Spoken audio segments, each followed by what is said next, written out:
অবশেষে অবসান, স্বস্তির বৃষ্টিতে ভিজল চাতক বাংলা।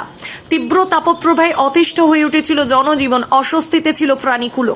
শুকিয়ে কাঠ হয়ে যাচ্ছিল মাঠঘাট, নদী নালা, গাছপালাগুলো ঝিমিয়ে পড়েছিল। বেশ কয়েকদিন ধরেই সাত সকালে মাথার উপর সূর্যমামা বনবন করে ঘুরছিল। দিনের বেলাতে বাড়ির বাইরে বেরোনো এক প্রকার কঠিন হয়ে দাঁড়িয়েছিল। দুই বঙ্গের ছবিটা ছিল প্রায় একই, তবে সোমবার বৃষ্টি হবে এই পূর্বাভাস আগেই দিয়েছিল আবহাওয়া দপ্তর।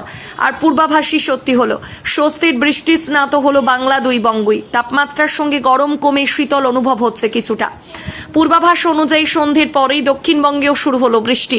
কলকাতায় ছিটে ফোটা বৃষ্টি দিয়ে শুরু হয়ে বেশ জোরে বৃষ্টিতে ভিজছে শহরের একাধিক জায়গা। কোনো কোনো জায়গায় বজ্রবিদ্যুৎ সহ বৃষ্টিপাত শুরু হয়েছে। আবহাওয়া দপ্তর আগেই জানিয়েছিল কালবৈশাখী ঝড়ের সঙ্গে ভারী বৃষ্টির সম্ভাবনা রয়েছে দক্ষিণবঙ্গের ২ পরগনা, হাওড়া, হুগলি, পূর্ব বর্ধমান, বীরভূম, মুর্শিদাবাদ ও নদিয়া জেলায়। ঘন্টায় 50 থেকে 60 বেগে ঝোড়ো হাওয়া বইবে। জানা যায় আজ দুপুরে 11:30 থেকে বৃষ্টি প্রথমে গুড়ি গুড়ি শুরু হয় মাদারীপুর জেলার শিবচরে। 2 থেকে 3 ঘন্টা ধরে চলতে থাকে বৃষ্টির ধারা। মাঝে মাঝে বিদ্যুৎও চমকায়। সবই যেন স্বস্তির নিঃশ্বাস ফেলে। উত্তরের একাধিক জেলায় দিন বৃষ্টি শুরু হয়েছে। সন্ধ্যা হতেই জলপাইগুড়ি জেলার বেশ কিছু জায়গা শুরু হয়েছে বৃষ্টিপাত।